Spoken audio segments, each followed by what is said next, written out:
আজ বন্ধুরা আমি তোমাদের সাথে শেয়ার করব ইউরোপের একটি সুন্দর দেশ যা তার সমৃদ্ধ সংস্কৃতি, ইতিহাস ও প্রাকৃতিক সৌন্দর্যের জন্য বিখ্যাত, আর তার নাম হলো স্পেন।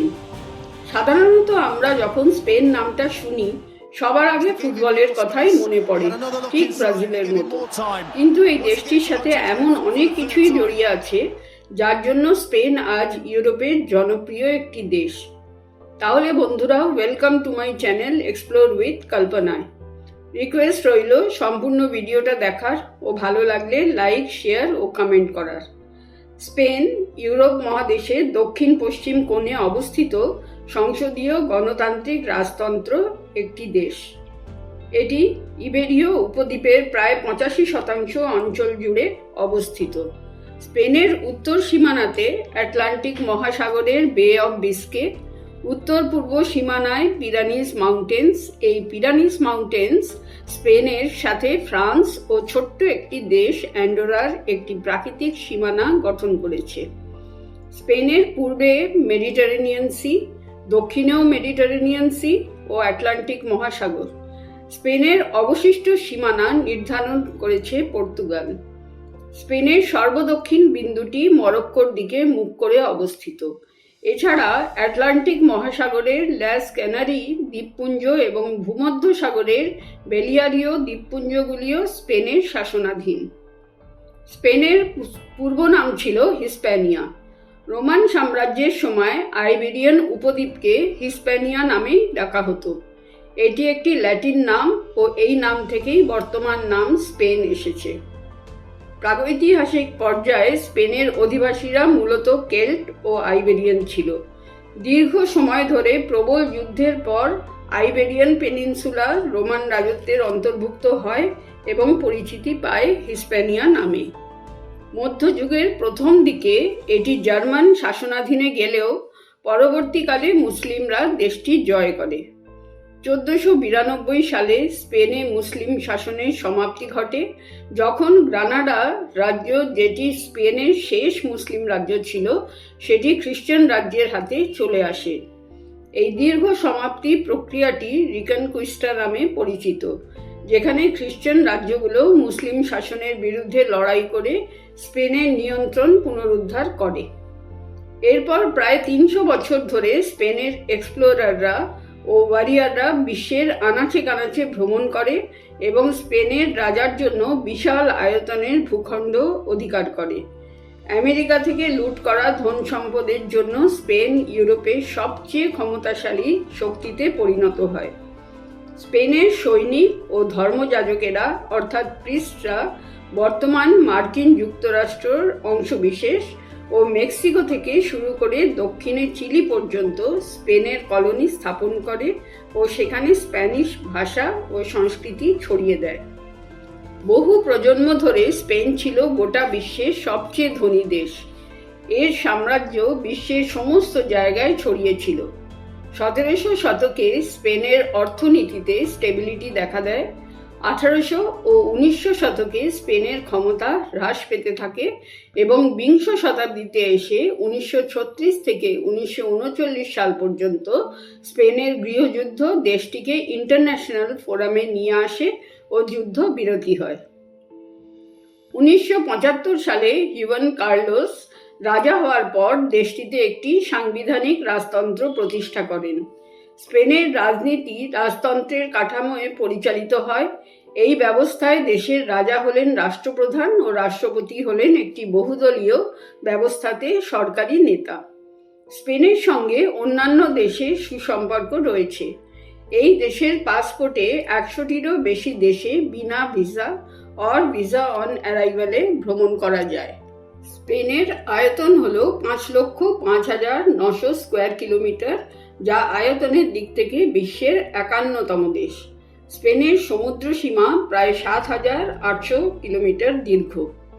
এই দেশের জনসংখ্যা 4,78,91,000। এরা মূলত ক্যাস্টিলিয়ান স্প্যানিশ জাতের মানুষ। দেশটির সরকারি ভাষা হল ক্যাস্টিলিয়ান স্প্যানিশ অথবা শুধুই স্প্যানিশ। এছাড়া autonomous communities have their own official languages in addition to Spanish. Catalan is spoken in Catalonia, Galician in Galicia, and Basque in Basque country and part of Navarre. সম্পূর্ণ দেশটিতে 56% মানুষ হলো ক্যাথলিক খ্রিস্টান, 3.6% আদার religions, 12.0% কোনো ধর্মেই বিশ্বাস করে না, 11.2% অ্যাগনস্টিক্স অর্থাৎ যা কিছু চাক্ষুষ দেখা যায় তাতেই বিশ্বাস করে, অন্য কিছুতে নয়, এবং 15.8% অ্যাথেইস্ট অর্থাৎ নাস্তিক। স্পেনের সংস্কৃতি সমৃদ্ধ ও বৈচিত্র্যময়, যা স্পেনের ইতিহাস, ঐতিহ্য এবং বিভিন্ন সংস্কৃতির মিশ্রণে গঠিত।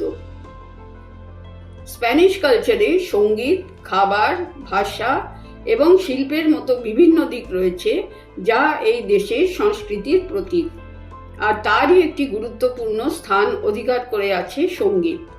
ফ্ল্যামেঙ্কো স্পেনের একটি ঐতিহ্যবাহী সঙ্গীত ও নৃত্যশৈলী। এছাড়াও স্প্যানিশ গিটার ব্যবহৃত নানান সঙ্গীত, ফোক মিউজিক ও modern pop and rock music তাদের সংস্কৃতিকে বহন করে চলেছে। Spanish cuisine, renowned for its diverse regional variations, featuring dishes like paella, tapas, tortilla, espanola, and seafood. স্পেনে স্থাপত্য ও চিত্রশিল্প তোমরা প্রতিটি দর্শনীয় জায়গায় খুব ভালোভাবে অনুভব করতে পারবে। ফ্যামিলি ও কমিউনিটির প্রতি বিশেষ ওয়ার্ম অ্যান্ড ওয়েলকামিং নেচার এই দেশের আরেকটি পার্ট অফ কালচার। স্প্যানিশ পরিবারগুলি সাধারণত তাদের ঐতিহ্য ও মূল্যবোধকে ধরে রাখার চেষ্টা করে। Social lunches and diners can last for hours with conversation and laughter. Spain তাদের ঐতিহ্যের ছোঁয়ায় বিভিন্ন উৎসব খুব সুন্দর করে পালন করে, যেমন new year festival, religious and local festivals like Semana and Santa festival.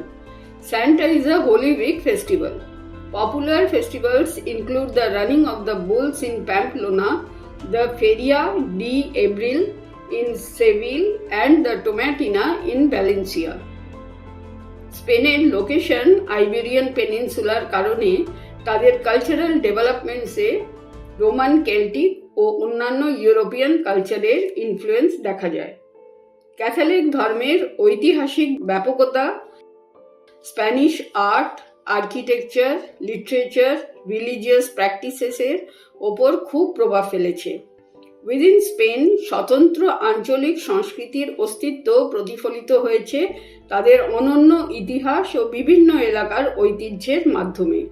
শতবর্ষের মুরিশ rule স্পেনে তাদের সংস্কৃতির ছাপ রেখে গেছে, বিশেষভাবে অ্যান্ডালুসিয়ায় তাদের আর্কিটেকচার, কুজিন এবং ল্যাঙ্গুয়েজের ওপরে।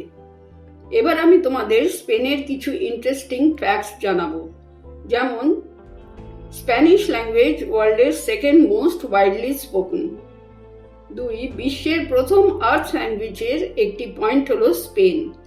আর্থ স্যান্ডউইচ হলো একটি সিম্বলিক প্রজেক্ট, পৃথিবী যে অ্যাকচুয়ালি ইন্টারকানেক্টেড সেটা হাইলাইট করার জন্য।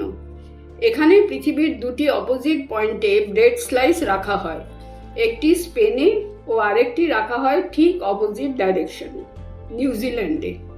এটি ক্রিয়েট করেছিলেন American artist G Frank in 2006। 3.